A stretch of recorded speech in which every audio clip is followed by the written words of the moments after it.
اعوذ باللہ من الشیطان الرجیم بسم اللہ الرحمن الرحیم۔ یہ لفظ اللہ کو اتنا پیارا لگتا ہے، جو بندہ پڑھ کر سوتا ہے اللہ اس کے نامہ اعمال میں تہجد جتنا ثواب لکھ دیتا ہے۔ ناظرین، اللہ تعالیٰ نے نیکی کرنے والوں اور عمل صالح کرنے والوں پہ اپنے خزانے لٹائے۔ یہ خزانے رحمت و بخشش کے ہیں۔ رسول اللہ صلی اللہ علیہ وآلہ وسلم نے فرمایا کہ جو شخص نیک کام کرنے کا صرف ارادہ کر لے اور ابھی عمل نہ بھی کرے تو اسے ایک نیکی کا اجر و ثواب ملتا ہے، یعنی نیت کرنے پر بھی اجر ملتا ہے۔ تو ناظرین، یہ وہ ایک لفظ ہے، اس کو اگر آپ صرف 100 مرتبہ پڑھیں گے تو آپ کو 1000 نیکیاں ملیں گی۔ اگر آپ اس لفظ کو 200 مرتبہ پڑھیں تو آپ کو 2000 نیکیاں ملیں گی۔ اگر آپ اس لفظ کو زیادہ مرتبہ پڑھیں گے تو آپ کو اور زیادہ نیکیاں ملیں گی۔ چھوٹا سا لفظ ہے، لیکن اس چھوٹے سے لفظ کو پڑھنے پر اتنی زیادہ نیکیاں ملتی ہیں، تو اگر آپ اس لفظ کو فرض نماز کے بعد پڑھیں گے تو سوچیں آپ کے نامہ اعمال میں کتنی زیادہ نیکیاں لکھی جائیں گی۔ اگر آپ صبح شام اس لفظ کو پڑھیں گے تو سوچیں آپ کا نامہ اعمال کتنی زیادہ نیکیوں سے بھر جائے گا، کتنے زیادہ گناہ معاف ہوں گے، کتنے زیادہ آپ کے درجات بلند ہوں گے، اور آپ کے ایک لفظ کی برکت سے اللہ پاک آپ سے راضی اور خوش ہو جائیں گے۔ پھر آپ جو مانگیں گے آپ کو ملے گا۔ رسول اللہ صلی اللہ علیہ وآلہ وسلم نے اپنے اصحاب سے فرمایا، کیا تم میں سے کوئی روزانہ 1000 نیکیاں کمانے سے بھی عاجز رہ سکتا ہے؟ تو حاضرین مجلس میں سے کسی نے پوچھا، کیسے ہم میں سے کوئی 1000 نیکیاں کما سکتا ہے؟ تو آپ صلی اللہ علیہ وآلہ وسلم نے فرمایا کہ 100 بار سبحان اللہ کہے تو اس کے لیے 1000 نیکیاں لکھ دی جائیں گی، یا 1000 گناہ اس کے مٹا دیے جائیں گے۔ جبکہ ایک اور روایت میں کہ اس کی 1000 نیکیاں لکھی جائیں گی اور 1000 برائیاں مٹا دی جائیں گی۔ اگر انسان اس سے زیادہ یہ عمل کرے، یعنی اس کو زیادہ پڑھے، تو اس سے زیادہ اجر لکھا جائے گا۔ سبحان اللہ کا مطلب یہ ہے کہ اللہ تعالیٰ کی ذات تمام عیوب اور نقائص سے پاک ہے، یا میں اللہ تعالیٰ کی پاکیزگی بیان کرتا ہوں۔ قرآن و حدیث میں اللہ تعالیٰ کی حمد اور پاکی بیان کرنے کا بار بار حکم دیا گیا ہے، لہذا مذکورہ کلمہ سبحان اللہ چونکہ اللہ تعالیٰ کی حمد اور پاکی بیان کرنے پر مشتمل ہے، اس لیے اس کے پڑھنے سے قرآن و حدیث کے ان تمام امر کی بجا آوری لازم آنے کے ساتھ ساتھ ان کلمات کا کہنے والا ان تمام فضائل کا مستحق بھی بنتا ہے، جو عمومی طور سے اللہ تعالیٰ کی پاکی اور حمد بیان کرنے یعنی سبحان اللہ کہنے کے بارے میں وارد ہوئے ہیں۔ سبحان اللہ کلام عرب میں کثرت سے استعمال ہوتا ہے۔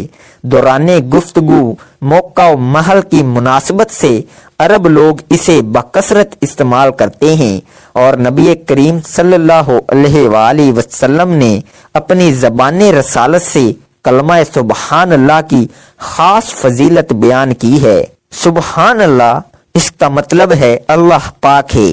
رسول اللہ صلی اللہ علیہ وآلہ وسلم نے فرمایا کہ جو شخص بھی سبحان اللہ ایک دن میں 100 مرتبہ پڑھے تو اس کے صغیرہ گناہ مٹا دیے جائیں گے، چاہے اس کے گناہ سمندر کی جھاگ کے برابر ہی کیوں نہ ہوں۔ رسول اللہ صلی اللہ علیہ وآلہ وسلم نے فرمایا کہ جو شخص بھی صبح و شام سبحان اللہ 100 مرتبہ پڑھے تو قیامت کے دن اس سے افضل عمل کسی کا نہیں ہوگا، سوائے اس شخص کے جس نے اس کے برابر یا اس سے زیادہ ان کلمات کو پڑھا ہو۔ حضرت جابر رضی اللہ عنہ سے مروی ہے کہ حضور نبی کریم صلی اللہ علیہ وآلہ وسلم نے فرمایا، جس نے کہا سبحان اللہ اس کے لیے جنت میں کھجور کا ایک درخت لگا دیا گیا۔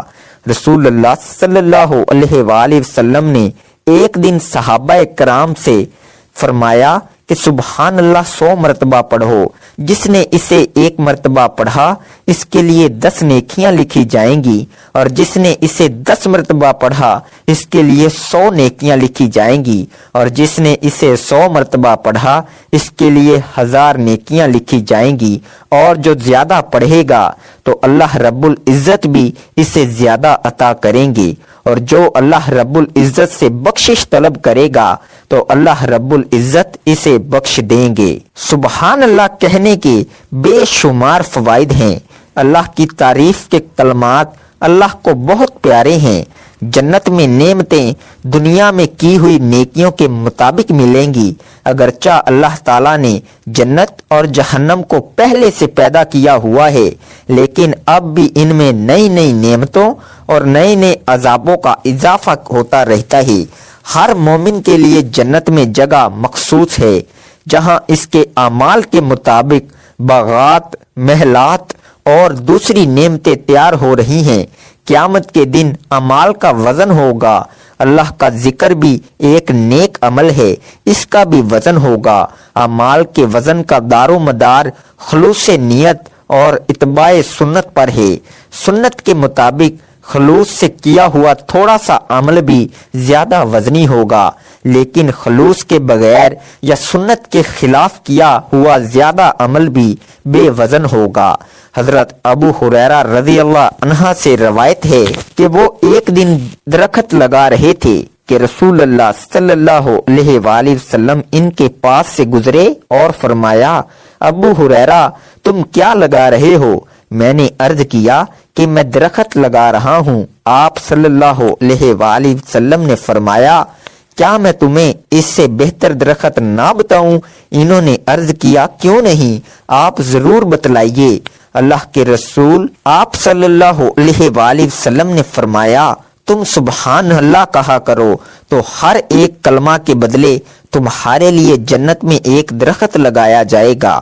محترم ناظرین، یہ آسمان، یہ وسیع اور اس دھرتی پہ چمکتا سورج، یہ چاندنی میں نہایا ہوا چاند، یہ فضائے بصیرت میں ٹمٹما کر اپنے وجود کا احساس دلانے والے یہ ستارے، خلا میں تیرنے والی یہ کہکشائیں، ہواؤں کے دوش پر اڑان بھرنے والے یہ بادل اور گھٹائیں، یہ اونچے پربت، یہ بے کراں سمندر، یہ اپنی دھن میں مگن بہتی چلے جانے والی ندیاں، یہ چمن زار اور یہ بیاباں، یہ چمن کے پھول، عرض کے زمین سے آسمان تک جتنی بھی مخلوقات ہیں اور جتنے بھی ذرات ہیں، سب اسی رب وحدہ لا شریک کی تخلیق اور اسی کی نشانیاں ہیں، جو سارے جہان کا پالن ہار ہے، جس کی محتاج دنیا اور ہر شے اس دنیا کی، لیکن وہ کسی کا محتاج نہیں۔ دنیا کی ہر شے جس کی نیاز مند ہے، لیکن وہ کسی کا نیاز مند نہیں۔ وہ بے نیاز ہے اور جس کی ہمسری کوئی نہیں کر سکتا، جو بے مثال ہے، جو بے عیب ہے، اور ہر طرح کی تعریف اسی ہی کے لائق اور زیبا ہے۔ دنیا کی ہر شے اس بات پر دلالت کرتی ہے کہ وہی تنہا معبود برحق ہے اور صرف وہی عبادت کیے جانے کا حق رکھتا ہے۔ اس کے سوا کوئی نہیں جو کسی بھی طرح کی عبادت کا مستحق ہو۔ محترم ناظرین، دنیا میں جتنی بھی مخلوقات ہیں، چاہے وہ زمینی ہوں یا آسمانی، ہجری ہوں یا بری، فضائی ہوں یا خلائی، اونچے اونچے محلوں میں رہتی ہوں یا پھر تنگ و تاریخ آشیانوں میں یا گھریلو نسلوں میں، ساری مخلوقات کی تخلیق کا مقصد صرف ایک ہے، اور وہ رب کائنات کی عبادت و بندگی اور تسبیح و تحلیل اور تمہید و تقدس کرنا ہے۔ اور یہ سچ ہے کہ کائنات کی جاندار اور بے جان تمام چیزیں اور تمام مخلوقات رات دن رب کائنات کی تسبیح تحلیل میں مگن اور مشغول رہتی ہیں۔ یہ اور بات ہے کہ ہم اور آپ سمجھیں یا نہ سمجھیں، اس بات کی گواہی اسی ذات بے عیب نے دی ہے جس نے ان تمام مخلوقات کو پیدا کیا ہے۔ وہ کہتا ہے، ترجمہ، ساتوں آسمان اس کی حمد و ثنا کے ترانے گاتے ہیں، زمین اس کی تعریف و توصیف کے نغمے گنگناتی ہے۔ زمین پر جتنی بھی مخلوقات بودو باش کرتی ہیں، سب اسی کی تسبیح و تمہید کے ساتھ چھیڑتی ہیں۔ کوئی ایسا نہیں جو اس کی حمد کے نغمے، اس کی ثنا اور توصیف کے ترانے نہ گنگناتا ہو۔ اور بات یہ ہے کہ تمہیں ان کی تسبیح کی زبان، ان کی تمہید کا اندازہ جدا گانا سمجھ میں نہ آتا ہو۔ مچھلیاں پانی میں اور چرند پرند فضاؤں میں اس کی حمد و کبریائی کے نغمے گاتے ہیں۔ اللہ تعالیٰ نے اس کائنات کو تخلیق کیا، اسی لیے تخلیقی اعتبار سے اس کائنات کا ایک ذرہ بھی اللہ تعالیٰ کی مرضی کے بغیر حرکت نہیں کر سکتا۔ اور اللہ تعالیٰ قرآن پاک میں فرماتے ہیں کہ جب اللہ تعالیٰ کی منشا ہوتی ہے کسی کام یا امر کی، تو اللہ تعالیٰ اسے حکم فرماتے ہیں کہ ہو جا تو وہ ہو جاتا ہے، یعنی اسے کسی بھی مطلب میں کسی بھی چیز کی محتاجی نہیں ہوتی۔ اللہ تعالیٰ نے اس کائنات کو عدم سے وجود بخشا، تو اللہ چاہے اس کائنات میں کر دیں کچھ بھی، اس میں منع نہیں ہو سکتا۔ یہ اللہ قادر مطلق کی قدرت کاملہ ہے، اور اللہ تعالیٰ بڑی شان والے اس کے واحد مالک ہیں۔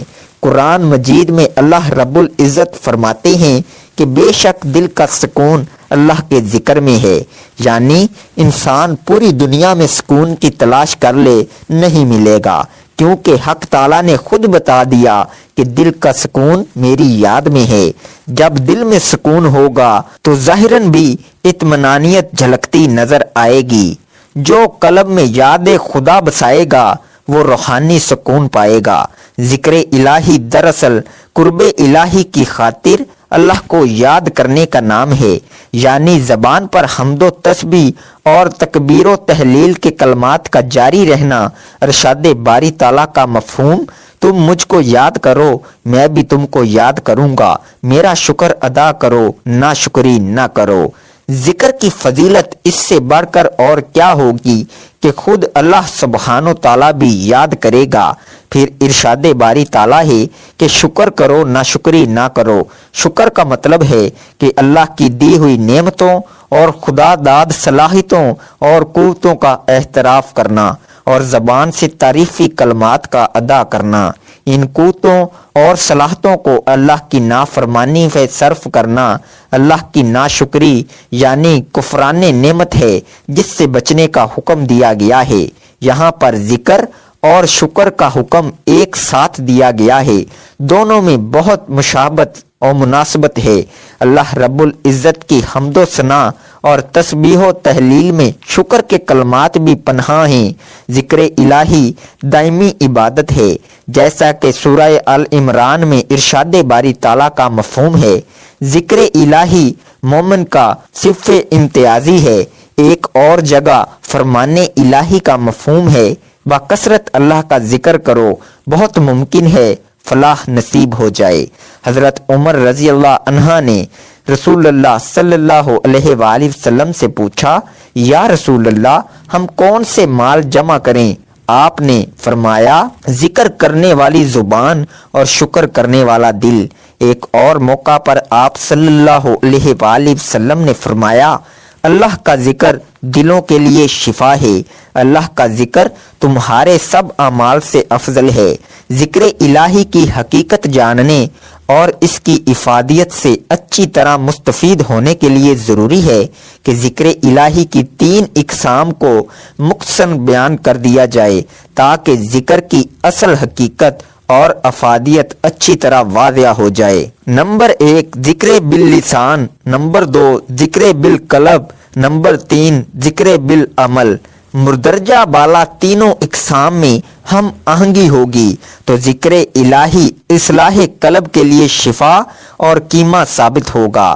ذکر باللسان، جب اللہ کی حمد و ثنا، اسماء حسنہ اور تکبیر و تحلیل کے کلمات طیبہ سے زبان تر و تازہ رہے گی تو لازماً اس کے اثرات دل پر بھی مرتب ہوتے رہیں گے، جیسا کہ ارشاد باری تعالیٰ ہے۔ مفہوم یاد رکھو، اللہ کے ذکر سے ہی دل کا اطمینان حاصل ہوتا ہے، یعنی ذکر الہی کے بغیر اہل ایمان کے دل بے قرار اور بے اطمینان رہتے ہیں۔ سورہ اعراف میں ارشاد ربانی ہے، اور اچھے نام اللہ ہی کے لیے ہیں، بس پکارو اللہ کو ان ناموں سے۔ اللہ سبحانہ و تعالیٰ کے اسم و صفات کا ذکر قبولیت دعا کا وسیلہ بھی ہے اور نزول رحمت اور دلی سکون کا ذریعہ بھی ہے۔ سرور کائنات صلی اللہ علیہ وآلہ وسلم نے بھی فرمایا کہ جب ان کے وسیلے سے دعا کی جائے تو قبولیت کی زیادہ امید کی جا سکتی ہے۔ ان اسماء کو احادیث میں اسم اعظم کہا گیا ہے۔ صحیح مسلم میں سمرہ بن جدب رضی اللہ عنہا سے مروی ہے کہ رسول کریم صلی اللہ علیہ وآلہ وسلم نے فرمایا، بہترین اور اللہ کو سب سے زیادہ محبوب کلمات 4 ہیں۔ نمبر 1 سبحان اللہ، اللہ ہر عیب اور شرکا سے پاک ہے۔ نمبر 2 الحمدللہ، الوحدیت کی کل صفات اللہ ہی کے لیے ہیں۔ نمبر 3 لا الہ الا اللہ، اللہ کے سوا کوئی دوسرا عبادت کے لائق نہیں۔ نمبر 4 اللہ اکبر، اللہ سب سے بڑا ہے۔ مندرجہ بالا چاروں کلمات میں باری تعالیٰ کی توحید و تکبیر اور تسبیح و حمد بیان ہوئی ہے، اسی لیے یہ اللہ کے دربار میں بہترین اور پسندیدہ ترین کلمات ہیں اور ان کا ذکر اسم اعظم کا ذکر ہے۔ رسول پاک صلی اللہ علیہ وآلہ وسلم نے اپنی بیٹی فاطمہ رضی اللہ عنہا اور ان کے شوہر حضرت علی رضی اللہ عنہا کو ہدایت کی تھی کہ جب تم سونے لگو تو ان کلمات کو پڑھ لیا کرو، جسے ہم تسبیح فاطمہ کے نام سے موسوم کرتے ہیں۔ اگر کوئی مسلمان اپنے گناہوں کی وجہ سے جہنم میں جل رہا ہوگا اور جہنم کی تہ میں ہوگا اور جل کر کوئلہ بن چکا ہوگا، اللہ رب العزت اس کلمے سبحان اللہ کی برکت سے اس کو جہنم کی تہ سے نکال کر جنت میں داخل کرے گا۔ ایک نہر میں اس کو غسل دیا جائے گا جس کو آب حیات کہتے ہیں، وہ بالکل پاک و صاف ہو کر نورانی بن جائے گا اور نکھر جائے گا۔ اس کے بعد اس کو جنت میں داخل کر دیا جائے گا۔ ساری کائنات اللہ کا ذکر کرتی ہے، پہاڑ اللہ کا ذکر کرتے ہیں، کائنات کا ذرہ ذرہ اللہ کا ذکر کرتا ہے اور کائنات کا ذرہ ذرہ اللہ رب العزت کی موجودگی کی، اللہ کی صفات کی اور اللہ پاک کی قدرتوں کا مظہر ہے۔ چلتا پانی اللہ کا ذکر کرتا ہے، پرندے ہوا میں اللہ کا ذکر کرتے ہیں، زمین کے اندر جو مخلوق رہتی ہے وہ اللہ کا ذکر کرتی ہے۔ تو انسان جس کے اوپر اللہ پاک نے اتنی نعمتوں کی بارش کی ہے، اتنی نعمتیں کہ اگر گننے لگے تو ان نعمتوں کا شمار نہیں کر سکتا، اس رب کو یاد کرنا چاہیے۔ اس لیے ہم پر لازم ہے کہ ہم اللہ رب العزت کا ذکر اپنا مقصد سمجھ کر کرتے رہیں۔ اللہ تعالیٰ کا لاکھ لاکھ کرم ہے، احسان ہے کہ اللہ رب العزت نے ہم سب کو بہت بڑی عظیم نعمت کلمہ کی نعمت سے نوازا ہے۔ اس نعمت کی قدردانی کا علم اس وقت ہوگا جب ظاہر کی آنکھ بند ہوگی اور ہمارا آخرت کا سفر شروع ہوگا۔ نبی علیہ السلام نے جنت کی زیارت کی اور جنت کی جو قبیلے کی طرف والی دیوار تھی اس پر چند سطور لکھی ہوئی تھیں، جو چیز ہم نے آگے بھیجی وہ ہمارے کام آئی۔ اللہ رب العزت نے جتنی زندگی ہمیں دی ہے اس دنیا میں گزارنے کے لیے، اس 60 سالہ زندگی میں اعمال کرنا، ان کی باقاعدہ ریکارڈنگ ہو رہی ہے۔ اللہ پاک نے دائیں طرف نیکی والا فرشتہ بٹھایا ہوا ہے اور بائیں طرف جو برے کام ہم سے سرزد ہوتے ہیں وہ برے کام ریکارڈ کرتا ہے۔ ایک دفعہ ایک اللہ والے نے اشارے سے اپنے کسی جانور کو بلایا، جیسے جانور کو بلاتے ہیں، اشارہ کرتے ہیں، ہاتھ میں کچھ رکھتے ہیں کہ کچھ جانور کو دینا ہے، کھلانا ہے۔ انہوں نے اشارے سے جانور کو بلایا تو اللہ پاک بعض اوقات غیب کی باتیں اللہ والوں پر منکشف کر دیتے ہیں۔ تو جب انہوں نے اشارے سے جانور کو بلایا تو اللہ پاک نے ان پر وہ منظر منکشف کر دیا کہ فرشتے نے وہ اشارے بھی لکھ لیے۔ تو بزرگ پریشان ہوئے کہ یہ بھی لکھا جاتا ہے ہر آن ہر گھڑی ہمارے جسم سے جو اعمال نکلتے ہیں ان کی ریکارڈنگ ہو رہی ہے۔ آج سائنس کا دور ہے، ہماری شریعت میں وہ باتیں جن کے بارے میں کسی زمانے میں کمزوری دکھائی جاتی تھی، سائنس نے بھی ثابت کر دیا وہ باتیں درست اور سچ ہیں۔ کمپیوٹر کا دور ہے، ہر چیز کی ریکارڈنگ ہو رہی ہے، اسی طرح ہمارے اعمال بھی ریکارڈ ہو رہے ہیں۔ جو عمل ہم اس دنیا میں کرتے ہیں وہ ریکارڈ ہوتا ہے اور ہمارے اعمال نامے میں لکھا جا رہا ہے، اور یہ اعمال ہم آگے بھیج رہے ہیں، آخرت کی طرف اکاؤنٹ میں جمع ہو رہے ہیں۔